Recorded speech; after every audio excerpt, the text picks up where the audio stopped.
बहुत भूमि सर्वे करा रहे थे, करा लिए ना। तुम खूब दौड़ लो, थाना दौड़ लो, अंचल दौड़ लो, डीएम के यहाँ दौड़ लो, सीएम के यहाँ दौड़ लो, होगा कुछ नहीं। ये अक्सर गांवों के जो दबंग है ये अभी भूमि विवाद के पीड़ितों को खूब बोल रहे हैं और बोल रहे हैं कि दिलीप जायसवाल पहले भी थे, चले गए थे, संजय सरावगी आए थे और विजय बाबू तो लग रहे थे कि कल ही करा देंगे, खड़े खड़े सस्पेंड करा रहे थे। हुआ क्या? वो खुद इस विभाग से चले गए, उनको पता नहीं चल रहा है कि अब उस विभाग में क्या हो रहा है। अब सम्राट चौधरी जी जन सहयोग पोर्टल शुरू किए हैं, अब देख लो, इस पोर्टल पर भी शिकायत कर लो, कुछ होगा, देखते हैं क्या हो जाता है। ये हमारा डायलॉग नहीं, ये डायलॉग गांवों के भूमि विवाद के दबंग जो जबरन कब्जा किए हुए हैं वही बोल रहे हैं, या उनके लोग जो पीड़ित है उसके आसपास में आकर कान में बुदबुदा रहे हैं। और जो आदमी पीड़ित है वो ये डायलॉग सुनकर और मन कुंठित कर कर दुखी हो जाता है। लेकिन अब सवाल तो यही है और हकीकत भी यही है कि भूमि विवाद में आज भी लाठी का जोर चलता है। लोग हथियारों का भय दिखाते हैं और अपना बाहुबल दिखाते हैं, और उसके तुलना में अंचल बेहद कमज़ोर है।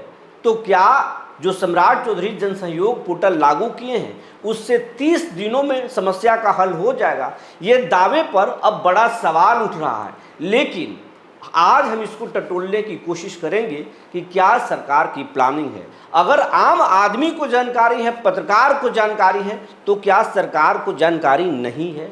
क्या सीएम सम्राट चौधरी को इसकी जानकारी नहीं है कि लाठी को जोर चलता है? क्या वो गांव से ताल्लुक़ नहीं रखते हैं? क्या उनके कैबिनेट में बैठने वाले मंत्री गांव से ताल्लुक़ नहीं रखते हैं? या फिर जो अधिकारी हैं वो गांवों को नहीं जानते हैं?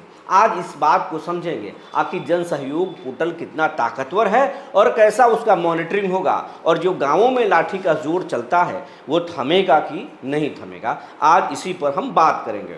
जी नमस्कार, मैं हूं विपुल कुमार और आप देख रहे हैं सूर्य विहार डिजिटल न्यूज। अब बिहार भर के तो तमाम रैयत हैं, किसान हैं, झारखंड के जो रैयत हैं, किसान हैं, या देश के जो भी दर्शक हैं जो सूर्य विहार से बेइंतहा प्यार करते हैं, सूर्य विहार को देखते हैं, लेकिन अगर अभी तक इस चैनल को YouTube पर सब्सक्राइब नहीं किए हैं, उनसे विनम्र आग्रह है, विनम्र अपील है, इस चैनल को आप अपना प्यार और सहयोग दें। प्यार और सहयोग का मतलब आपसे पैसे नहीं मांग रहे, ना आपसे मेहनत करने के लिए कह रहे हैं, बस कह रहे हैं कि अगर आप अभी तक YouTube पर हमारे चैनल को सब्सक्राइब नहीं किए हैं तो सब्सक्राइब कर लीजिए, बेल आइकन को दबा लीजिए। अगर आप हमें फेसबुक पर देखते हैं तो पेज को फॉलो करना ना भूलें। हम इंस्टाग्राम पर भी हैं, आप हमें वहाँ भी देख सकते हैं, लेकिन फॉलो कर सकते हैं, लेकिन उस पर बड़ी खबरें और बड़े वीडियोस नहीं मिलेंगे। तो आप फेसबुक और यूट्यूब पर हमें आप देख सकते हैं और फॉलो सब्सक्राइब कर सकते हैं। अब आपको खबर हम विस्तार से बताने जा रहे हैं। गांवों के सबसे पहले सच्चाई जानते हैं। लोग जो कमेंट कर रहे हैं वो उसको सरकार से अवगत करा रहे हैं कि गांवों का दुखड़ा क्या है, लोग क्या कह रहे हैं और अंचलों की सच्चाई क्या है, ये समझना सबसे पहले ज़रूरी है। तो आपको हम बताते चले, जो गाँवों की सच्चाई ये है या जो शहरों की सच्चाई है, छोटे मोटे जो शहरों की चट्टी और बाज़ारों की जो सच्चाई है, सच्चाई ये है कि जबरन कब्जा से लोग परेशान हैं। जो कमज़ोर हैं वो लाठी के ज़ोर से, ताकत के ज़ोर से, बाहुबल के ज़ोर से कमज़ोर पड़ जाते हैं। अगर कभी हिम्मत किए, अगर जुबान खोले तो लाठी से पीट दिए जाते हैं, डंडे से पीट दिए जाते हैं, ऊपर से उन पर फर्जी मुकदमा कर दिया जाता है और वो फंसा दिए जाते हैं। फिर वो ज़मीन जोतना तो दूर की बात, कब्जाना तो दूर की बात, कब्जा छोड़ाना तो दूर की बात, कोर्ट, थाने और कचहरी के चक्कर लगाने लगते हैं। और ये देखकर एक किसान जब फंसता है तो फिर 10 वैसे कमज़ोर किसान अपना जो है वो शांति की ज़िंदगी जीते हैं। कई बार तो कई परिवार गांव छोड़कर कमाने बाहर चले जाते हैं और यही सोचते हैं कागज़ हमारे पास है, ज़मीन रहे या नहीं रहे, एक वक्त आएगा जब वो ज़मीन हमको वापस मिल जाएगा, कभी न कभी तो इसका अंत होगा। इस उम्मीद के साथ शरीफ परिवार या तो गांव में अपना ज़िंदगी गुजर बसर किसी तरीके से कर रहा है, या फिर वो गांव छोड़कर बाहर जाकर कमा रहे हैं, अपने बच्चों को पढ़ा रहे हैं, बेटियों को पढ़ा रहे हैं, बेटों और बेटियों को शादी कर रहे हैं, और इस उम्मीद में कि शायद बिहार में कोई राज आएगा, भूमि विवाद के इस जो है दर्द से हमें निजात दिलाएगा। ये परिवारों का, ये गांव की सच्चाई है। और जो दबंग है ये सोचते हैं कि कोई राज नहीं आएगा, राज तो हमारा ही है, जिसके हाथ में जितना जोर है उसी का जोर चलेगा। और लोग यही कहते हैं कि अब तक हमने कई सरकारों को देखा, सरकार हमारे हिसाब से चलता है, गांव की सरकार तो हम ही हैं। हमारे घर में अगर लाठी है, हमारे हाथ में बाहुबल है, हमारे पास पैसे हैं, तो कौन क्या कर लेगा। अगर हमने घर जबरन कब्जा कर लिया, अब हमने पेपर बना लिया, तो क्या हो जाएगा, कुछ भी नहीं होगा। थाना, अंचल और ऊपर तक के लोग हमारे ताल्लुकात में हैं, बड़े बड़े नेता हों या फिर छोटे नेताजी हों, सब तो हमारे घर आते जाते हैं, सबसे न्योता हैकारी सब कुछ है। क्या हो जाएगा हमारा, जहाँ कुछ दिक्कत होगा फ़ोन करा लेंगे, और फ़ोन होता भी है।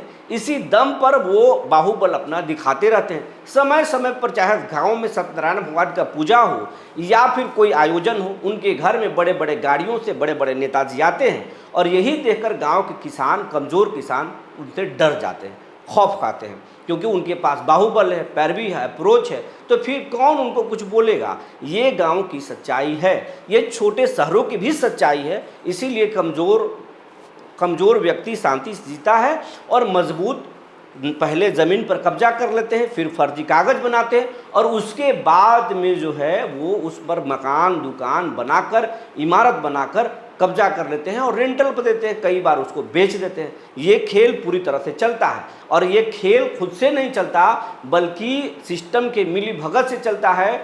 और ये हम खुद नहीं बोल रहे, बल्कि निगरानी डिपार्टमेंट ने कई बार रेड किया है और ऐसे भ्रष्ट अधिकारियों को पकड़ा है। उनके पास, जिनको हज़ारों रुपए की सैलरी मिलती है, उनके पास करोड़ों रुपए के प्रॉपर्टी पकड़ा जाता है। ये उसकी सच्चाई है। एक दिन पहले जो है अंचल ऑफिस में निगरानी ने वैशाली में रेड किया, और वहाँ से एक जो है कर्मचारी को 50,000 रुपये की रिश्वत के साथ पकड़ लिया।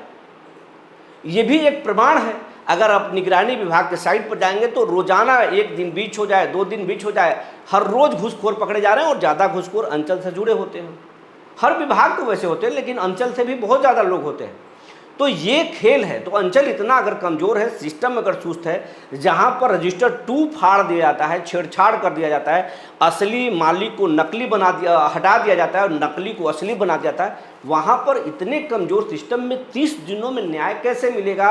अब इसी पर लोग सवाल खड़े कर रहे हैं, लेकिन फिर भी उनको उम्मीद करना चाहिए। बहुत लोग उम्मीद कर रहे हैं कि सम्राट चौधरी जिस तरीके से कानून व्यवस्था को ठीक करने के लिए पुलिस को खुली छूट दे दी है कि कोई पुलिस को चैलेंज करे तो उन्हें जवाब उसी भाषा में दो, लंगड़ा बनाया जा रहा है, कई बार तो ढेर भी किया जा रहा है। तो जब इस तरीके से कार्रवाई हो रही, तो लॉ एंड ऑर्डर में कार्रवाई हो रही, तो अंचल में भी कार्रवाई होगा। अभी तो जन सहयोग पोर्टल शुरू हुआ, इंतज़ार करना चाहिए किसानों को। अब जब अंचलों में ये स्थिति है, अंचल से कई बार कैमरे के पीछे अंचलाधिकारी हों या फिर कर्मचारी हों या उनके अधीनस्थ अफसर हों, उनसे अगर बात करेंगे तो लोग बोलते हैं कि छोटे छोटे मामलों में बड़े बड़े शख्सियतों का फ़ोन आता है। अब ऐसे में हम क्या करें, हमारे भी हाथ बंधे हुए हैं। अगर बात नहीं माने तो कभी न कभी वो फंसा देते हैं या फंसाने की धमकी देते हैं। कई बार तो कई साथियों का ट्रांसफ़र भी हो गए, तो करे क्या, हाथ भी बंधा हुआ है, ये भी वो बोलते हैं। कुछ लोग और कहते हैं कि ये 30 दिनों छोड़िए, अगर ये मामला इतना पेचीदा है कि कुछ सालों में हो जाए तो भी बड़ा मुश्किल है। ये भी अफसरों का कहना है, लेकिन कैमरे पर नहीं, ऑफ द रिकॉर्ड बोलते हैं। तो ये सच्चाई है गांव के। अब कुछ हमारे पास कमेंट्स आए हैं किसानों के, वो कमेंट्स आपको बता रहे हैं।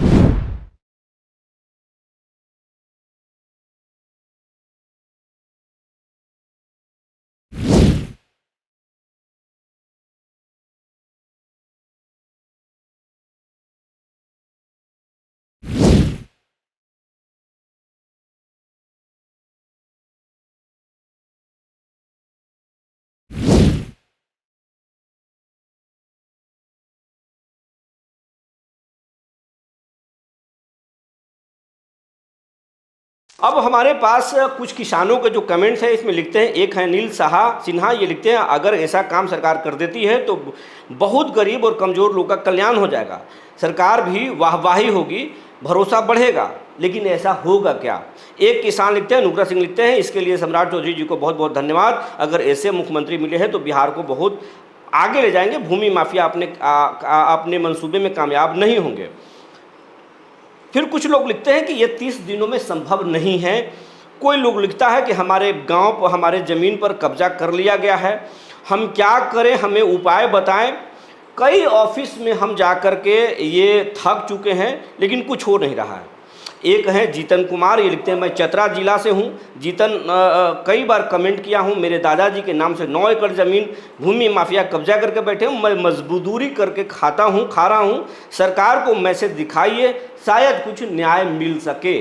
तो मैं चाहूँगा कि गया जिला का जो जिला प्रशासन है अगर इस पर संज्ञान लेंगे और इस पर ये हल कराने की पूरी कोशिश करेंगे।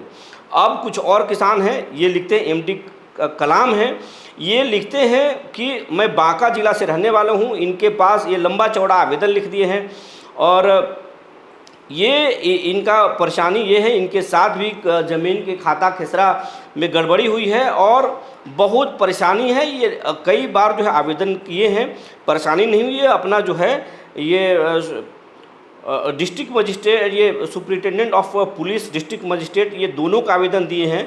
कार्रवाई की उम्मीद करते हैं, लेकिन ऐसा कुछ हुआ नहीं है। और ये लिखते हैं कि इनका जो गांव है ये है अकार्धपुर बैंक, ये लिखते हैं और परेशानी है। तो बांका के जिला प्रशासन के लोग अगर देख रहे हैं तो इनको इस समस्या पर ध्यान देना चाहिए। और कुछ लोग लिखते हैं, ये लालमोहन राय है, लिखते हैं कि ऐसे होना चाहिए, फटाफट काम होना चाहिए। एक लिखते हैं एमडी नियाज अहमद, ये लिखते हैं कि सर यही कहानी मेरे साथ है, हर विभाग छान कर बैठ गया हूँ, कुछ नहीं हो रहा। कुछ लोग बहुत बड़े बड़े कागजात भेजे हैं, कुछ लोग जो है कुछ अखबारों के कटिंग्स भेजे हैं, तो परेशानी है। लंबे लंबे रोजाना सैकड़ों कमेंट पूरी बिहार के में सेक्शन में आ रहा है। सरकार को चाहिए और लोग उम्मीद कर रहे हैं, लेकिन कुछ लोग सवाल भी खड़े कर रहे हैं कि जो अंचल में लगातार आवेदन दे रहे हैं कुछ भी नहीं हो रहा, 30 दिनों में होगा क्या?